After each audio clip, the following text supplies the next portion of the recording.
Endi ilgari biz sizlar nurg'un suhbatlarimizda shu Pokiston shu Aruna chalmish Xitoyninki shu yerdagi mablag' selish, shu yerdagi xalqlarning boyliqlarini bulan-talan qilishga qarshi u yerda Xitoy injenerlar o'ldiriladi.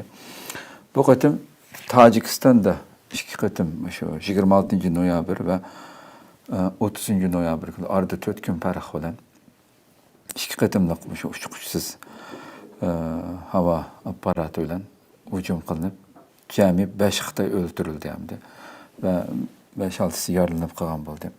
Xitoy chiqishib bo'ldi, bu uni qilish kerak, buni qilish kerak deb jiddiylashib nas qilgan bo'ldi, lekin birinchi qatimliq hujumdan keyin yana 4 kundan keyin ikkinchi qatimliq yuz berdi hamda. Demak, bu 5 Xitoyning o'ldirilishlar natijalangan bo'ldi. Oldimizgi kunlarda men davom qilishim mumkin.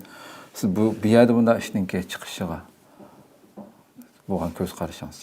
Buniki arka ko'rinishini aniq topamadi. Biz u yerda yashamagandan keyin bilmaymiz arka ko'rinishini. Xo'sh. Ama aşındak insanlarınki nima deymiz, jiq yaşamagan bir yerde, qaqasliq bir yerde deydi. Xo'sh. Alayda Xitoyni tepib o'ltirgan qirg'an chaqda buningki nishoni ya'ni Xitoy deb tushunsak bo'ladi.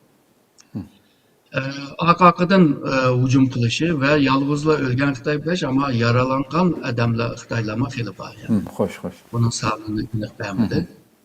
Demek ki bu rayonda, yani Tacikistan, Afganistan arasındaki bu rayonlarda Xitoyga karşı bir hareketke ötkenligini diyebiliriz.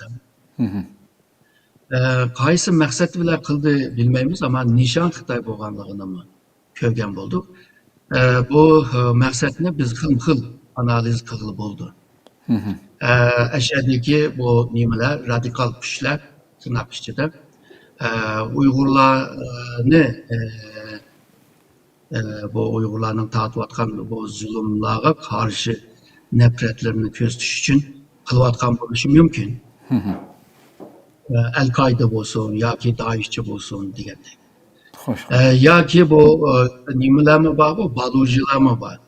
Baluchilarmi Xitoyninki shu Pokistondan G'adar yolu bilan G'adargacha yasagan yo'llarga ama norozi nurg'un shu hujumlarni qilib ketdi. Ve ba'zi vaqtida e'lon qilgan chaqdami Xitoy Sharq Turkistondagi Uyg'urlarni mishna bo'za qilgan degandek gaplarni deb va istifchilik bildirgan ahvollarmi bor. O Baluchilarmi qildi. Yani Baluchining ishi va o jirahiyada deyalamiz balki. Shunaqa nimani arqa ko'rinishni xil nima yorum qila olamizda, analiz qila olamiz, ama har xil, ama qaysi to'g'ri uni hozircha bilmaymiz.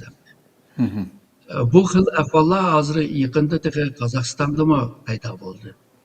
Qirg'izistondami bor, ya'ni Xitoylarni urib selib qilgan ahvollarmi bor.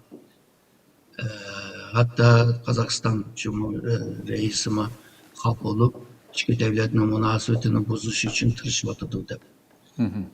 O yerdagi qozoqlar, o yerdagi qirg'izlar kelgusida O'zbekistonda nima bo'lishi mumkin? O yerdagi Xitoylar ularningki nimalarni so'milib boyliqlarini va Xitoylar foydalib ketbardi degan bir niyat bilan qilyapti. Ya'ni bu qozoqlar, qirg'izlar. Yani Kopak bu ABK Cumhuriyeti'nin degandek ichki davlatning munosabati buzilsin deb qilgan ish emas menimcha. Çünkü ularning da'vatini biz ishsiz qilyapmiz, bizning boyliqni ko'tarib ketvardi, bizning davlatni kambag'allashtiryapti deb o'yda bo'lyapti. Bundan keyin yaqinqi bir qancha yildan beri chegara ichilayotganligi Xitoylar shu ko'plab bu davlatlarga kiryapti. Misalga O'zbekistonda Xitoylar yo'qda, Xitoy bor, ammo chiqamas. Hozirmi ko'payib ketgan gap. Shu yezlarda, ya'ni yolg'izlar shehar emas hamda yezlargacha Xitoylarni ko'rgan o'zbeklar bor.